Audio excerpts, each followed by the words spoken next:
August 1983.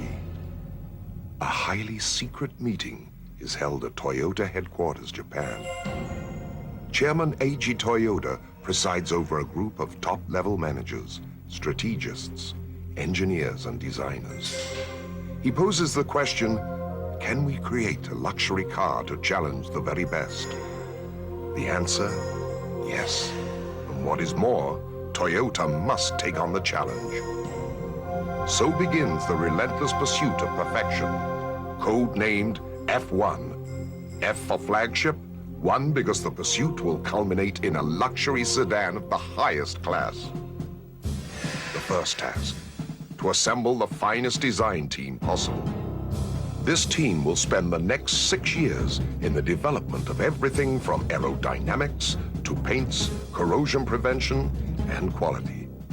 Ichiro Suzuki states, "We wanted to develop a luxury car superior to Europe's best." He adds, some people in the company didn't believe this was possible, but it would turn out that just setting this difficult goal would help us achieve so much. May 1985. A study team set out for a 1-month stay in North America to get to know the people who purchased the greatest number of luxury cars. Simultaneously, a 5-man design team settles 50 miles south of Los Angeles.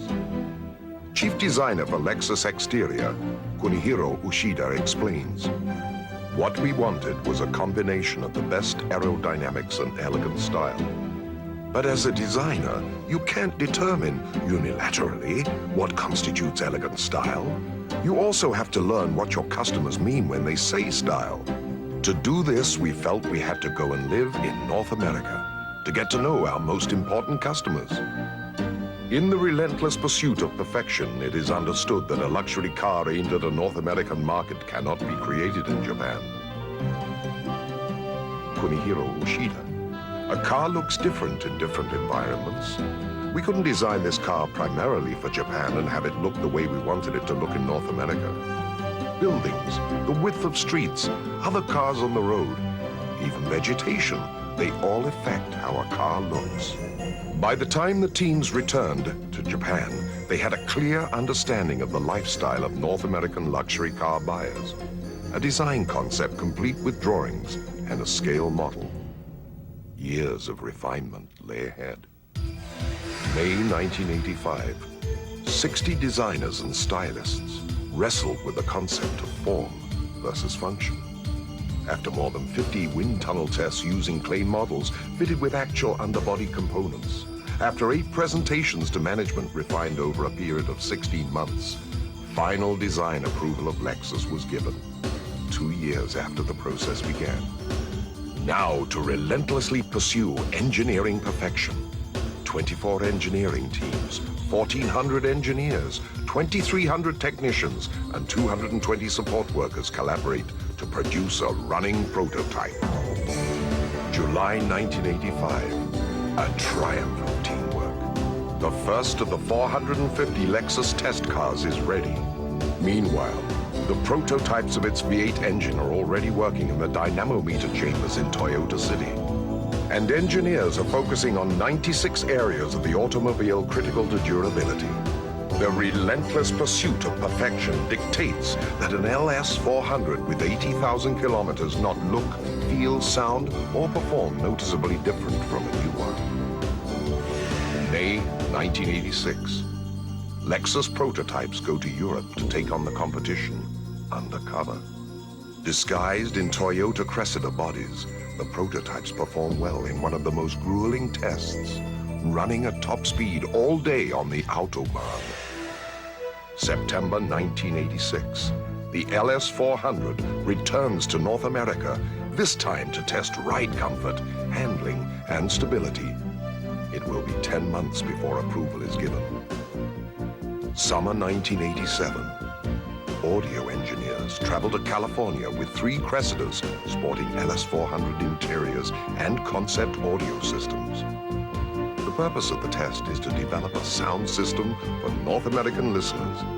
But in the relentless pursuit of perfection, it takes nearly a year before the spectacular Nakamichi system is evaluated and accepted as perfect.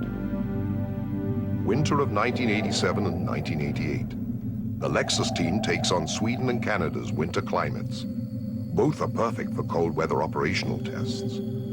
For 2 winters, the LS400's new traction control and anti-lock braking system will be tested and retested. At the same time, teams from tire companies test Lexus tires on snow and ice. June 1988.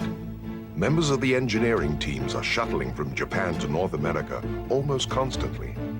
It's down to fine line details. A number of cross-country drives are taken. Now the prototypes are undisguised, save for the hidden emblem and nameplates. Ichiro Suzuki recalls driving from Los Angeles to St. Louis in July 1988. Because of its unique styling, the LS400 attracted a lot of attention. Occasionally, we'd be chased by curious drivers. Of course, it could have been a problem if the car had been photographed, which apparently it was not, but I think we'd have been more worried if nobody had noticed it. August 1988, closer to perfection. Race car driver Roger Penske arrives at Shibetsu. He, along with Suzuki, a number of development specialists, and a select group of potential customers, provide input for the final fine-tuning of the LS400. 9 months before production startup, the LS400 prototype returns for a final visit to North America. Focus groups of luxury car owners discuss their attitudes towards luxury cars in general and the LS400 specifically. Their input is absorbed into the final marketing, pricing, details of styling, and equipment decision. May 1989. The first LS400 is driven off the Lexus assembly line at Tahara, Japan.